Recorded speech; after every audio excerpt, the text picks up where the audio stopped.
Right, you lot, and welcome back to the Premier League prediction. Edging so close to that bloody World Cup break. I mean, I still don't know if I'm excited for the Qatar World Cup, to be honest, because I mean, there's a lot of reasons why it shouldn't be in Qatar. Like, but anyway, moving aside, we got some Premier League games to predict. I mean, this season my prediction skills has been about as impressive as Emerson Royale on a football pitch. So take that as you will when I spin out these predictions. But you know what? I've been doing alright in recent weeks, so I've got better. My craft has improved. I've sort of worked a few more things out, which is good. Right, the first match is Leicester against Manchester City. Now, if this was 2 seasons ago, this could have been a tight affair or even a Leicester win, but unfortunately, I look at that Leicester defence, I look at Danny Ward in net, and it's going to be a long afternoon for them. I mean, 12:30, and your weekend for Leicester fans is already going to be over, because this is going to be a 4-1 Man City victory with Haaland to net another brace and Riyad Mahrez to even get on the score sheet. It's just going to be a day to forget. They'll still keep Brendan Rodgers though. Newcastle against Aston Villa. Now, if this was 3 weeks ago, you would have said this is an easy Newcastle win. Villa have a new manager and it's still going to be.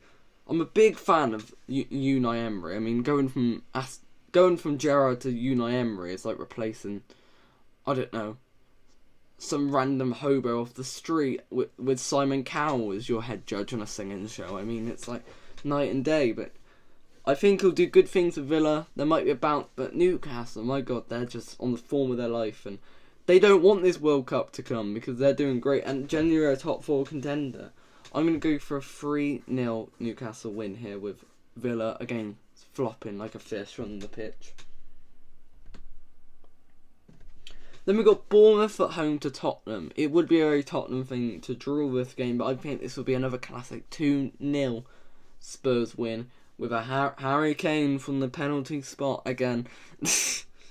Yeah, I mean, you can just predict Spurs matches, they're so easy. Then we got Brighton at home to Chelsea. Now, I apologise, Brighton fans, because at first I read the score. I didn't actually watch the Man City Brighton highlight because I guessed it would just be Brighton parking the bus for 90 minutes as Man City just easily got past them like they were little sponges. But no, Brighton actually played very well, and if it wasn't Man City, they probably could have given them a good game. And I think this would be a tight Graham Potter win. Of course, Potter against his old club, big statement. It'd be funny if he lost to Brighton, but I think 2-1 to Chelsea. But very close affair. Crystal Palace against Southampton. This just screams 0-0 to me. I mean, Southampton have been about as inspiring as an egg sandwich dunked in poo, and I mean, Crystal Palace, I'm a big fan of what Vieira are doing at Palace. I'm been a big cheer of them all season, but unfortunately, in recent form they've not been great. 0-0, unfortunately. Brentford at home to Wolves. Wolves are in trouble. Get a manager now, Wolves, because this is going to be... Brentford every once in a while just tend to like batter a team, don't they? They battered... Oh, who was it last week?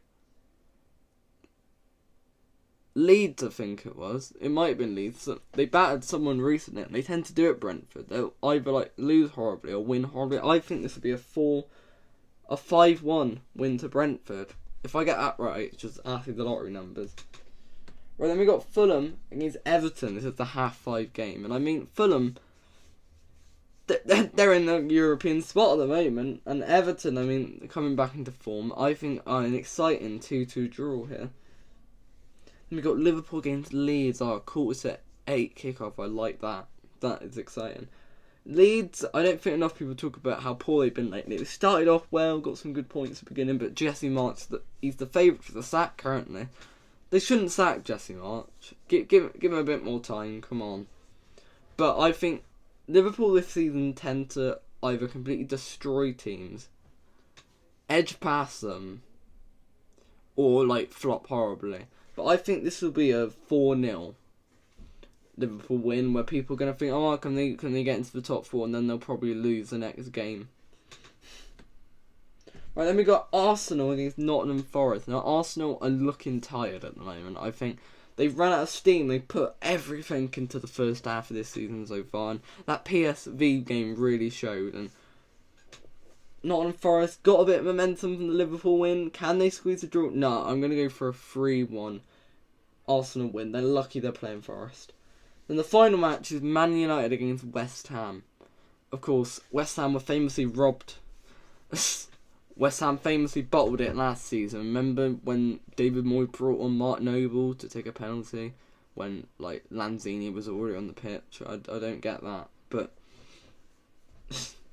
United, they've been alright lately. I mean, they beat Tottenham, that was quite good. The Newcastle game, they seem a bit inconsistent. Casemiro's doing well.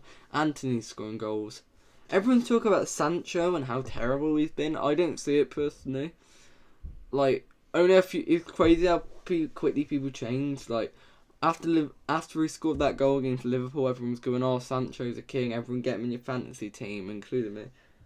The reactionariness of football fans is funny, but I'm going to go for a 3-2 win to United. This is going to be a high-scoring affair.